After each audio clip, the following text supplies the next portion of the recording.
आदाब, नमस्कार। मैं हूं दीश जेके और आप देख रहे हैं हमारा ऑनलाइन यूट्यूब चैनल। जी हाँ, जैसे कि आज हम एक चर्चित पार्षद जी के यहाँ मौजूद हैं, रेखा जी, और इतनी फेमस है पूरे क्षेत्र में।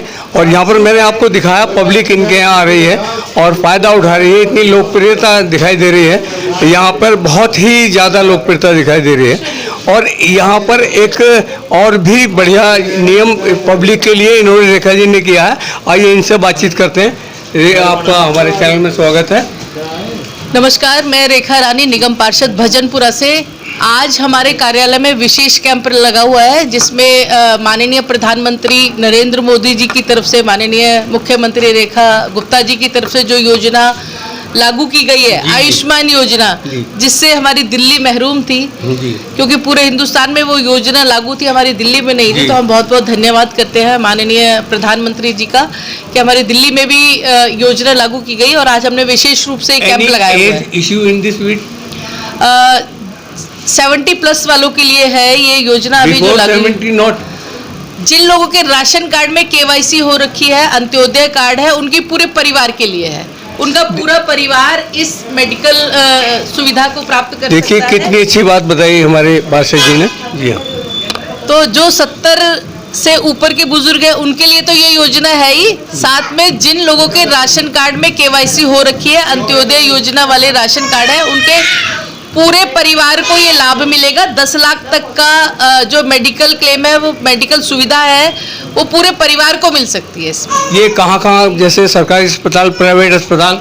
देखिए, इसमें पूरे हिंदुस्तान में कई हजार हॉस्पिटल जो है इस योजना से लिंक है, और दिल्ली में भी काफ़ी हॉस्पिटल इससे लिंक है। और कुछ अभी और लिस्ट आने वाली है, जिसमें नए हॉस्पिटल भी इसमें जोड़े जाएंगे, जिसमें सरकारी हॉस्पिटल भी है और प्राइवेट हॉस्पिटल भी है। इसमें जो बीमारी है वो किस किस तरह की, जैसे आंखों वगैरह की, या ऑल?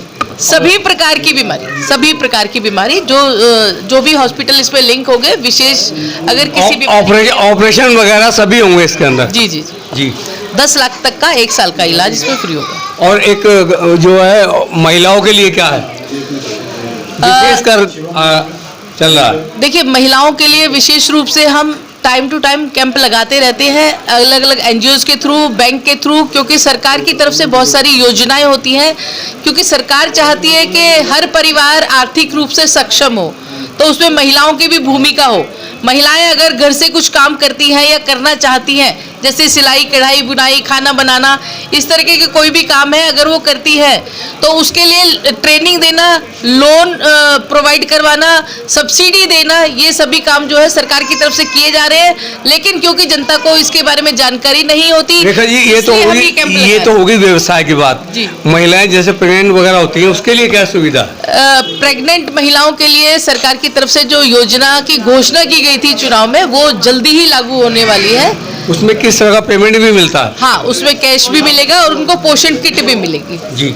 और जो इसके अलावा एक जो स्पेशल कैंप यहाँ आधार कार्ड के लिए भी लगाया गया है। अभी पिछले दिनों जो हमारे यहाँ कैंप लगा था, उसमें जिन लोगों के खाते खुले थे, उनकी पासबुक भी आई हुई है, और मोबाइल नंबर अपडेट, और 5 साल से छोटे बच्चों के लिए नया आधार ये बनाया जा रहा है। देखिए रेखा जी, एक और बीमारी है जिसको TB बोलते हैं, उसके लिए क्या क्या प्राविधान है? उसमें पैसे भी मिलते हैं, उसके लिए कुछ कार्रवाई होती है?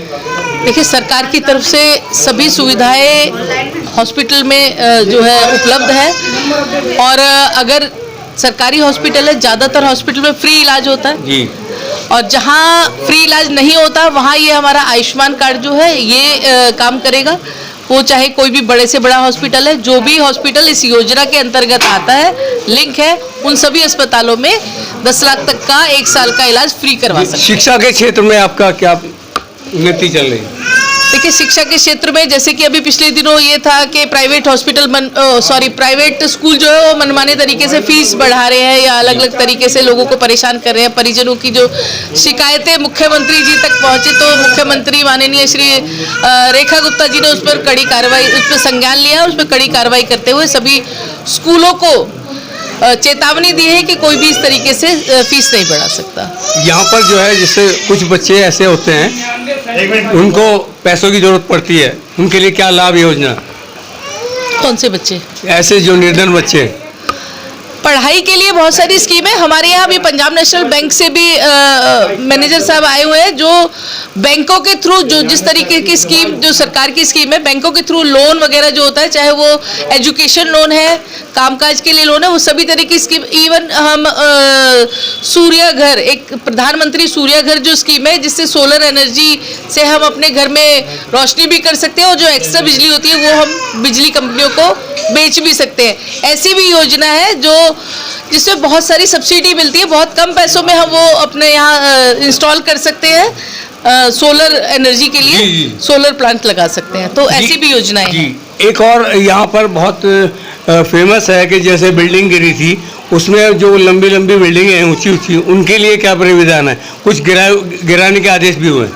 देखिए, नगर निगम की तरफ से लगातार ये चल रही है, मुहिम चल रही है कि जो भी जर्जर बिल्डिंग है, जर्जर मकान है, उन पर कार्रवाई की जाए, उनको चेतावनी दी जाए। अगर कोई ज़्यादा खतरनाक बिल्डिंग है तो उसको नोटिस दिया जाए, उसको हटवाया जाए। अपने देशवासियों को और क्षेत्रवासियों को क्या संदेश देना चाहेंगे अपने माध्यम से? देखिए, देशवासियों को, और मैं कहूँगी अपने दिल्ली वासियों को स्पेशली मैं ये संदेश देना चाहूँगी कि जिस प्रकार से नरेंद्र मोदी जी पूरे हिंदुस्तान में कार्य कर पा रहे थे, उनका कहना था कि पूरे हिंदुस्तान में मैं कार्य कर पा रहा हूँ, लेकिन मेरी एक पीड़ा है कि दिल्ली में मैं वो स्कीम लागू नहीं कर पा रहा, जैसे कि आयुष्मान योजना है। इस तरीके की बहुत सारी योजनाएं जो दिल्ली में नहीं चल रही थी, अब दिल्ली वाले भी इन योजनाओं से लाभान्वित हो रहे हैं, और वो योजनाएं दिल्ली में भी काम कर रही है। तो मैं सभी को यही कहना चाहूँगी कि जो भी सरकारी योजनाएं हैं, सरकार हर व्यक्ति के लिए, हर वर्ग के लिए, चाहे वो महिला है, पुरुष है, युवा है, किसान है, जवान है, श्रमिक है, सभी के लिए कई तरह की योजनाएं हैं। उन योजना को लाभ उठाएं, और हमारी भी कोशिश यही रहती है कि अपने कार्यालय से नगर निगम के काम के अलावा जो सरकार के काम है, सरकारी योजनाओं को जनता तक पहुंचाना, ये हमारा एक मुख्य उद्देश्य रहता है। एक लास्ट क्वेश्चन है, सबका साथ सबका विकास, इसके अंतर्गत आप क्या? देखिए, सबका साथ सबका विकास यही है कि हम सभी वर्ग को लेकर चल रही है दिल्ली सरकार। जी जी, यही। हाँ, तो चाहे वो हमारे शिक्षा के क्षेत्र में है, सामाजिक क्षेत्र में, धार्मिक क्षेत्र में, हर दिशा में जो है वो एक बेहतरीन कार्य बहुत सामंजस्य के साथ हो रहा है, और उन योजनाओं को अब धरातल पर उतारा जा रहा है। अब तक आप कहाँ तक पहुँच पाई हैं अपने क्षेत्र के विकास के लिए? क्षेत्र के विकास के लिए लगातार हम प्रयासरत हैं। खासतौर से मैं कहूँ 2012 से 17 में निगम पार्षद रही, तो काफ़ी उस समय हमने बहुत सारे विकास कार्य करवाए अपने क्षेत्र में। लेकिन 22 में जब हम निगम पार्षद बने तो दिल्ली सरकार आम आदमी पार्टी की तरफ से या नगर निगम की तरफ से कहूँ, ना तो कोई कमेटियाँ बनाई गई, ना स्टैंडिंग कमेटी बनी जो मेन कमेटी होती है जिसमें बजट वगैरह पास। केंद्र सरकार, दिल्ली सरकार दोनों आती है, क्योंकि ट्रिपल इंजन की सरकार है, तो अब सभी तरह के कार्य जो है दिल्ली में एक विकसित दिल्ली की तरफ हम एक प्रयासरत है कि अपनी दिल्ली को विकसित दिल्ली बनाएं। और आजकल आप देख रहे होंगे कि विशेष रूप से सफाई अभियान चला हुआ है, ताकि क्योंकि मानसून आने वाला है, तो हम चाहते हैं कि हमारे सारे नालियाँ अच्छे से साफ हो जाए, ताकि मानसून में भराव ना हो, जल भराव ना हो। आपने अपने क्षेत्र का जो दौरा किया है, उसमें कहाँ कहाँ क्या चीज़ पाई, कुछ कमियाँ मिली? देखिए, हमारे क्षेत्र में कई गलियां हैं जो नीची पड़ गई हैं, उनको बनाने की ज़रूरत है। कुछ जो हमारा मेन जो हमारी समस्या है, हमारे क्षेत्र में गोकुलपुर ड्रेन है, जो तकरीबन 5 किलोमीटर लंबी ड्रेन है, जो एमसीडी के अंतर्गत आती है, भजनपुरा से सीलमपुर तक जाती है। तो इसकी डीशिल्टिंग का वर्क ऑर्डर हो गया, टेंडर हो गया, जल्दी इसकी डीशिल्टिंग शुरू होने वाली है। लेकिन पिछले कई महीनों से उसमें थोड़ा एक्स्ट्रा पानी कहीं से आ रहा था, क्योंकि NHAI का जो काम हुआ था, नेशनल हाईवे का, उसके बाद से कुछ समस्याएं आई थी, तो कुछ गलियां हमारी जो नीची पड़ गई वो पानी में डूब रही थी। उनके लिए विशेष तौर से कमिश्नर साहब ने खुद यहाँ राउंड किया था, हमारे भजनपुरा वार्ड में इस ड्रेन का राउंड किया था, और उन गलियों के लिए फंड पास करवाया। हैट्रिक बना पाएंगे आप?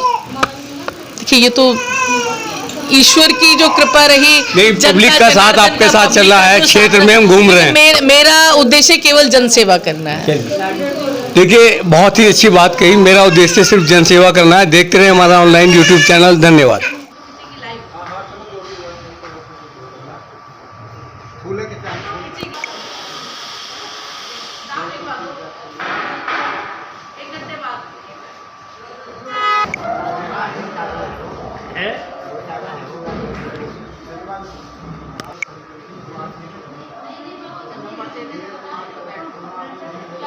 मोबाइल अपडेट करवाया था नहीं वो